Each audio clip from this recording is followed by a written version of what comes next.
The conversation seems fine. You're being friendly, engaged, contributing, but something's off. People's eyes glaze over. They check their phones. They find reasons to leave. You walk away thinking it went well. They walk away relieved it's over. This is the cruelest kind of social rejection, the quiet kind. No one tells you what you're doing wrong. They just stop calling, stop inviting you, stop sharing anything real. You're left replaying conversations, searching for the moment you lost them, wondering why connections that seemed promising just fade away. Here's the truth most people never hear. You're probably not doing anything obviously wrong. You're not rude or mean. You're making subtle errors in conversation, habits so small they're invisible to you but exhausting to everyone else. And because no one tells you, you keep doing them, wondering why relationships stay surface level, why people seem friendly but distant, why you're always on the outside of deeper connections. Epictetus taught, "We have 2 ears and 1 mouth so that we can listen twice as much as we speak." But there are 7 other conversation habits, just as destructive, that quietly push people away without you realizing it.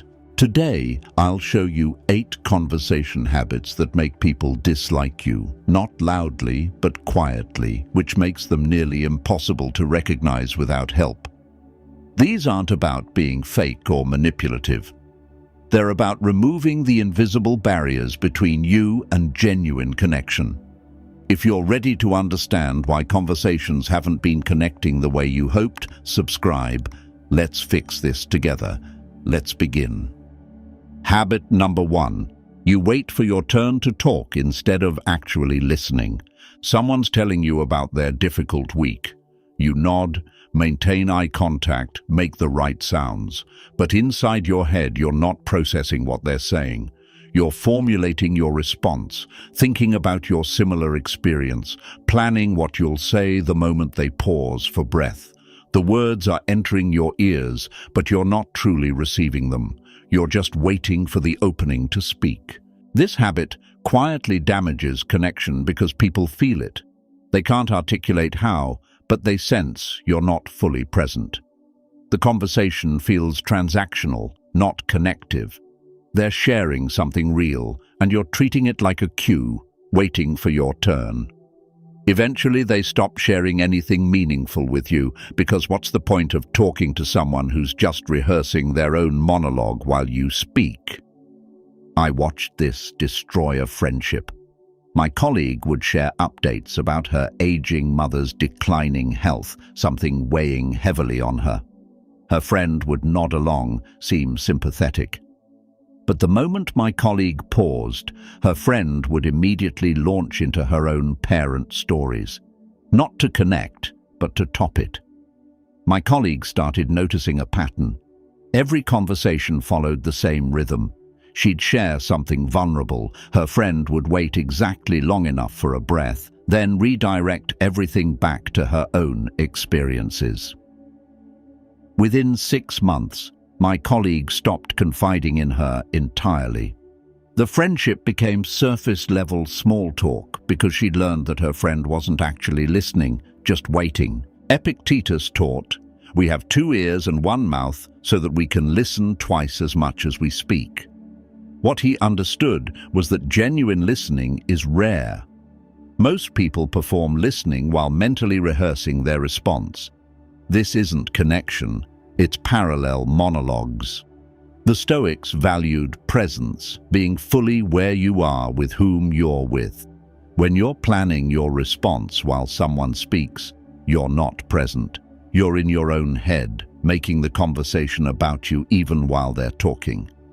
Epictetus knew that true listening, where you're actually trying to understand rather than just waiting to be understood, is one of the highest forms of respect you can offer another person. It says, "Your experience matters more than my need to speak. Your words deserve my full attention, not divided focus between hearing you and preparing my performance." When someone's speaking, focus entirely on understanding them, not on what you'll say next. After they finish, pause for 2 seconds before responding. This ensures you actually heard them and signals you're considering their words. Ask a follow-up question about what they shared before sharing your own experience. And the next habit makes people feel even more invisible than just not being heard. Habit number 2. You one-up every story. Someone shares an experience, a difficult project at work, a frustrating travel delay, a proud moment with their child. Before they've even finished processing what they shared, you jump in with your bigger, better, more dramatic version. They mention a challenging client. You had an impossible client. They talk about a long flight delay. Your delay was twice as long. They share pride about their kid making the team. Your kid made varsity and got a scholarship. You think you're bonding over shared experiences. They feel like their moment just got erased. This habit damages connection because it turns every conversation into a competition they didn't sign up for. When someone shares something meaningful and you immediately top it, you're not validating their experience. You're invalidating it. You're sending a message. What happened to you isn't impressive enough. Let me show you what real struggle looks like, what real achievement looks like. They wanted to be heard. You made it about being outdone. My brother-in-law does this constantly. At a family dinner, my niece excitedly told everyone about getting accepted to her first-choice college, a huge milestone she'd worked years toward. Before anyone could congratulate her, her father jumped in with a detailed story about his own college acceptance, the multiple schools that wanted him, how competitive admissions were back then. My niece's face fell. She stopped talking about it. Her big moment became a launching pad for his trip down memory lane. Later, when I congratulated her privately, she said she'd learned not to share good news with her dad because he always has to make it about himself. She wasn't angry, just resigned. That resignation is worse. It's the quiet death of wanting to share anything real with someone. Marcus Aurelius wrote, "Nowhere can a person find a quieter or more untroubled retreat than in their own mind." But he also understood that ego constantly wants to prove itself superior. The impulse to one-up comes from insecurity, a need to demonstrate that your experiences are more significant. Marcus spent his life fighting this impulse, reminding himself that other people's victories don't diminish his, that their struggles don't need to be compared to his.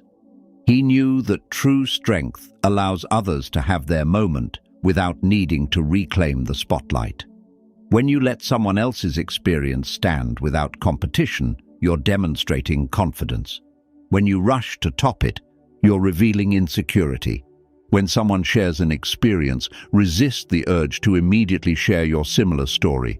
Instead, ask a question about their experience. Validate what they shared before relating it to yourself. Let their moment be theirs. If this lesson just made you realize you've been turning conversations into competitions, type "I'm listening now" below.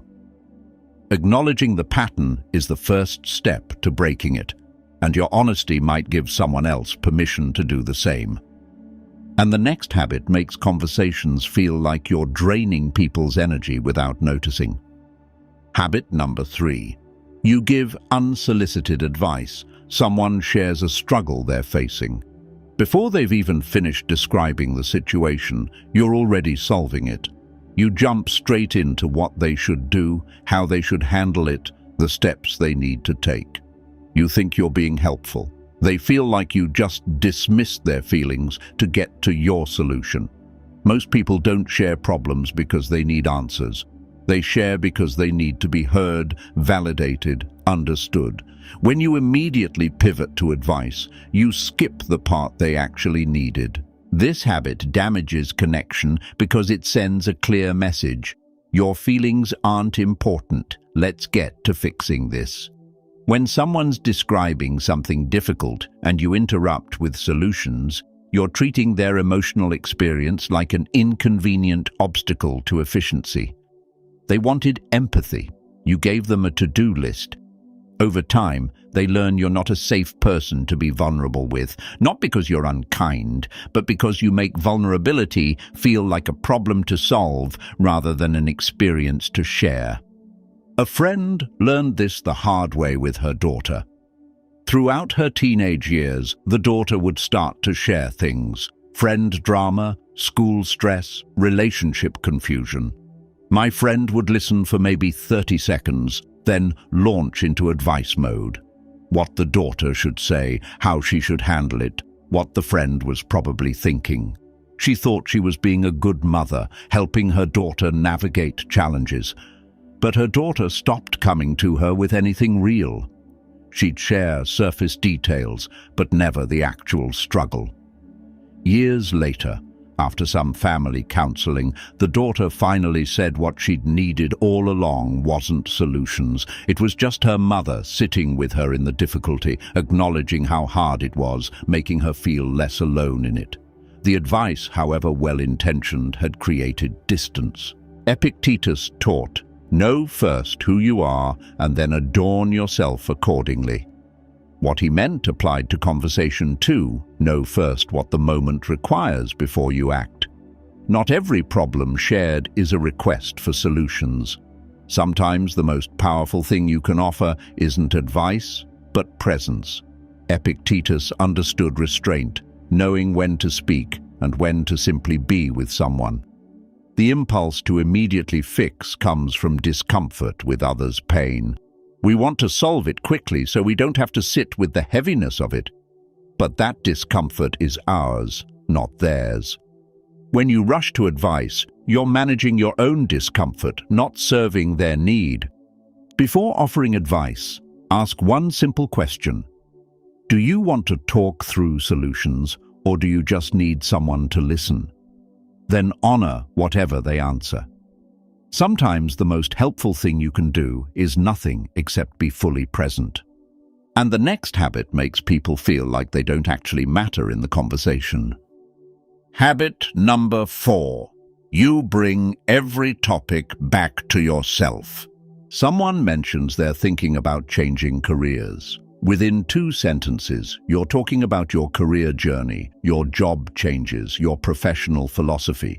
They bring up a book they're reading. Suddenly it's about books you've read, your thoughts on the author, your reading habits. Any subject, any topic somehow becomes about your experience, your opinion, your story.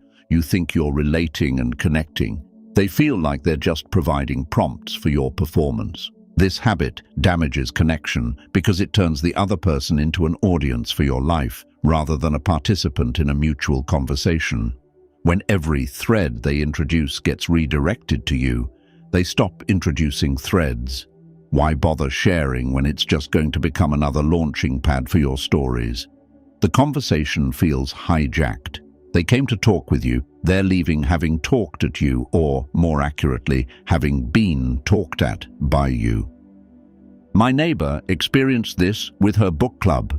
One member would do this every single meeting. Someone would share their thoughts about the book, what moved them, what they disagreed with, questions it raised. This member would listen for maybe 10 seconds, then spend the next 5 minutes describing her interpretation, her similar experiences, her opinions on the author's other works, tangentially related books she'd read. Every discussion point became about her perspective. After 6 months, people stopped sharing nuanced thoughts at meetings. They'd give surface-level comments because they knew any depth would just be an invitation for her extended monologue. The discussions that had once been rich and varied became shallow.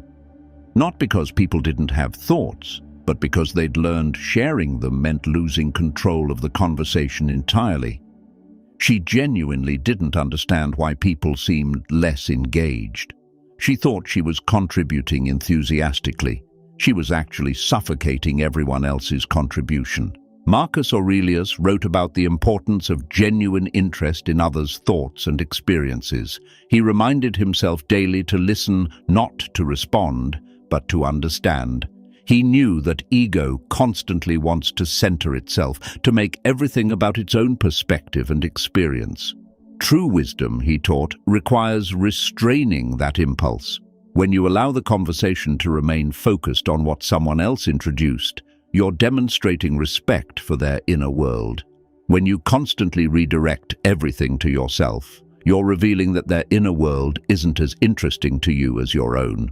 People feel that, and they respond by sharing less, engaging less, eventually avoiding conversation with you entirely because it's not really a conversation. It's a performance they're required to witness. When someone introduces a topic, stay with their thread.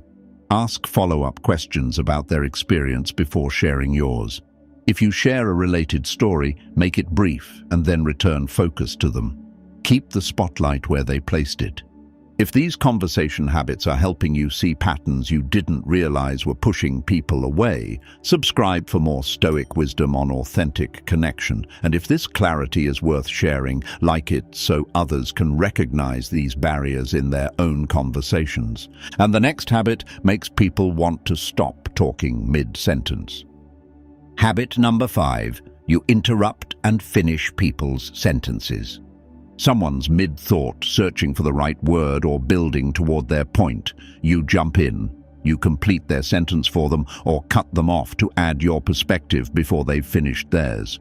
You think you're being helpful, showing you understand, keeping the conversation moving. They feel disrespected, unheard, and like their thoughts aren't worth waiting for. Every interruption sends a message. What you're saying isn't important enough for me to let you finish. I already know where you're going. My addition is more valuable than your completion. This habit damages connection because it robs people of their agency in conversation.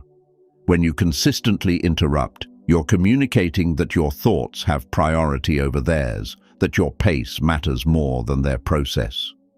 Some people need time to articulate complex thoughts. Some pause to consider their words carefully.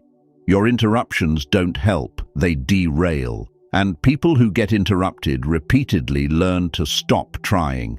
They keep contributions short and simple because going deeper just means getting cut off mid-sentence. I saw this pattern destroy a marriage. The husband would interrupt constantly, not maliciously but habitually. His wife would start sharing something about her day, and he'd cut in with a related thought, a solution, a question that redirected before she'd made her point. In therapy, she described feeling invisible in her own home.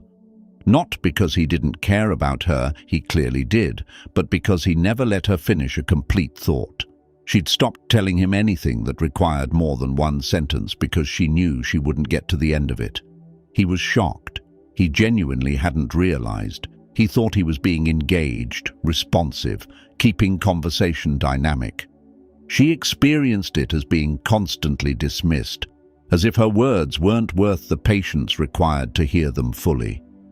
The habit had been slowly suffocating her voice for years. Seneca wrote about the importance of patience as a cornerstone of wisdom. He taught that impatience reveals a lack of respect for others' dignity. When you can't wait for someone to finish their thought, you're prioritizing your discomfort with silence over their right to complete expression.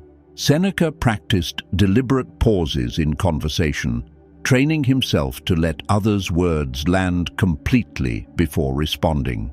He understood that interruption isn't just rude, it's violence against someone's attempt to be understood. When you interrupt, you're saying your need to speak is more urgent than their need to be heard. That message accumulates. Eventually, people stop speaking around you at all. After someone speaks, pause for 2 full seconds before responding. Let silence exist.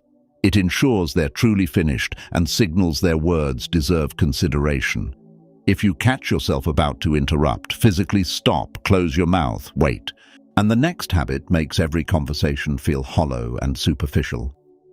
Habit number 6, you only ask surface-level questions. You ask how someone's weekend was, they say fine. You ask how work is going, they say busy. You ask if they enjoyed their vacation, they say yes. Every question can be answered in one word, and usually is.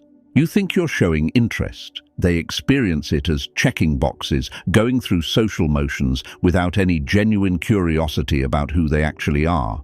Surface questions get surface answers, and surface answers don't build connection. This habit damages relationships because it keeps everything at arm's length. When you never go deeper than basic status updates, you're signaling that you don't really want to know them. You just want to perform the ritual of asking. People sense this. They learn that conversations with you will stay shallow, so they don't bother offering depth. Not because they don't have it, but because you've never created space for it. Eventually, the relationship plateaus at pleasantries. You know facts about their life, but nothing about their inner world. A man I knew complained constantly that he couldn't form close friendships. He'd meet people, have cordial relationships, but nothing ever deepened. I observed him at a gathering. He'd approach people, ask about their job, their commute, their weekend plans. When they answered, he'd nod, then move to the next surface question. Someone mentioned feeling overwhelmed at work. Instead of asking what was overwhelming about it or how that was affecting them, he asked what time they usually get home. Someone mentioned their daughter just started college. Instead of asking how that transition felt or what they were most excited or worried about, he asked what she was studying. Every potential doorway into something real, he stayed on the porch. He wasn't being cold, he genuinely didn't know how to go deeper. He'd learned conversation as an exchange of facts, not an exploration of experience. Marcus Aurelius wrote about the importance of genuine curiosity about others' inner lives. He reminded himself to ask not just what people do, but what moves them, what troubles them, what matters to them. He understood that surface questions are safe but sterile. Real connection requires risk. The risk of asking something that goes beneath pleasant facts into actual human experience. When you ask how something made someone feel, what that experience was like for them, what they're learning or struggling with, you're inviting them to be seen. Most people are desperate to be seen, but they won't offer it unless you ask for it. Replace status questions with experience questions. Instead of asking what someone did, ask what that was like. Instead of asking how things are, ask what's been on their mind lately. Create space for depth by asking for it. If you're learning to ask questions that go beneath the surface and create real connection, subscribe for more Stoic wisdom on meaningful relationships. And if this is helping you understand why your conversations have stayed shallow, like it so others can discover how to go deeper too. And the next habit makes people exhausted just from talking to you. Habit number 7. You make everything a debate. Someone mentions they're trying a new approach to something. You immediately point out the flaws. They share a perspective on a current event. You counter with why they're wrong. They mention enjoying a book or movie. You explain why it wasn't actually that good. You think you're engaging critically, having intelligent discourse. They experience it as being attacked for every thought they express. Conversations with you feel like defending positions instead of sharing ideas. This habit damages relationships because it makes every interaction exhausting. When people know that anything they say will be challenged, contradicted, or corrected, they stop saying anything meaningful. Not because they can't defend their views, but because they're tired of having to. They wanted conversation. You turned it into combat. Eventually, people around you learn to keep things bland and safe because depth just means more arguments they didn't sign up for. My uncle destroyed most of his friendships this way. Every gathering, every casual conversation became an opportunity for him to prove someone wrong. Someone would mention they were thinking about switching to an electric car. He'd spend 10 minutes explaining why that was impractical. Someone would share excitement about a new restaurant. He'd list the ways it was overpriced or overrated. A cousin mentioned trying meditation. He launched into why meditation was pseudoscience. He genuinely thought he was helping people think more critically, saving them from bad decisions or uninformed views. What he was actually doing was making people dread talking to him. Family events became smaller. People stopped inviting him. When they did include him, conversations stayed relentlessly surface level because nobody wanted to offer up any real thought just to watch him tear it apart. He couldn't understand why people seemed distant. He thought he was intellectually engaged. They experienced him as exhausting and hostile. Epictetus taught, "If someone speaks badly of you, consider whether what they say is true. If it is, correct yourself. If it isn't, ignore it." But he also understood the importance of choosing your battles. Not every incorrect statement needs correction. Not every different opinion requires debate. Connection, he knew, often matters more than being right. When you challenge everything someone says, you're prioritizing your need to be correct over their need to feel safe sharing with you. Epictetus practiced restraint in conversation, asking himself whether his correction would serve the relationship or just serve his ego. Most of the time, he stayed quiet, not because he agreed, but because he valued the person more than winning the point. Before challenging something someone said, ask yourself, will this strengthen our connection or just prove I'm right? If it's the latter, let it go. Save your intellectual energy for conversations explicitly about debate, not casual sharing. And the final habit destroys trust faster than any other. Habit number 8. You share their private information with others. Someone confides something personal to you, a struggle at work, a relationship issue, a private family matter. It was shared in confidence between you and them. Then you mention it to someone else. Maybe you frame it as concern, seeking advice on their behalf. Maybe it comes up naturally in conversation and you share it without thinking. Maybe you don't use their name, but the details make it obvious. Regardless of your intention, you've broken something sacred. They trusted you with something private. You treated it as public information. That trust doesn't come back. This habit doesn't just damage connection, it destroys it. When people discover you've shared what they told you in confidence, they don't just feel betrayed. They feel exposed, vulnerable, unsafe. Every private thing they've ever shared with you is now suspect. Did you share that too? Who else knows? The relationship doesn't recover because the foundation of it, trust, is gone. And once you've established yourself as someone who can't keep confidence, people stop confiding in you entirely. Not just about big things, about anything real. A woman at my workplace learned this devastatingly. A co-worker had confided about struggling with anxiety, how it was affecting her performance, how she was afraid of being judged. The woman mentioned it to another colleague, framed as concern for their struggling co-worker. Within a week, half the office knew. The co-worker found out through someone else asking if she was okay. She was humiliated. She'd shared something deeply personal with one person she thought she could trust. That person had distributed her private struggle like office gossip. She never spoke to the woman again beyond basic professional necessities. The woman apologized repeatedly, insisted she'd only been trying to help, hadn't meant any harm. None of it mattered. The co-worker had learned she couldn't be trusted with anything that mattered. The friendship was over. Not angry, just over. Cold, permanent distance. Marcus Aurelius wrote extensively about integrity and the sacredness of trust. He understood that when someone gives you their confidence, they're giving you something they can't take back. Protecting that confidence isn't just about being a good person. It's about honoring the vulnerability required for someone to trust you with their inner world. When you betray that trust, Marcus taught, you're not just hurting them, you're revealing your own character. You're showing that you value the social currency of having information to share more than you value the person who trusted you enough to share it. If someone shares something personal, treat it as sacred. If you're unsure whether something is private, ask before mentioning it to anyone. Default to silence. Protecting someone's trust is more important than having something interesting to say.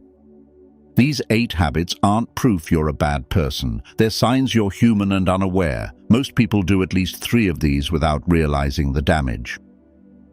The difference between people who build deep connections and people who quietly push others away isn't intention. It's awareness. The Stoics understood that relationships require constant self-examination, not to become perfect, but to remove the barriers we unconsciously create. Marcus Aurelius practiced this daily, noticing his own patterns, adjusting his behavior, striving for genuine connection without letting ego sabotage it. You don't need to fix all 8 overnight. Pick one habit you recognized in yourself. Focus on it for 2 weeks. Notice when you do it. Catch yourself. Choose the alternative behavior. Watch what happens in your conversations when you remove just one barrier. If these 8 habits gave you clarity on why some connections haven't deepened, subscribe for more Stoic wisdom on authentic communication and meaningful relationships. And if this helped you see your own patterns without shame, like it, so others can develop this same awareness. Connection isn't complicated, but it requires removing the small habits that quietly push people away. Now you know what they are. Thank you for being here. I'll see you in the next one. Until then, stay stoic, stay aware, stay connected.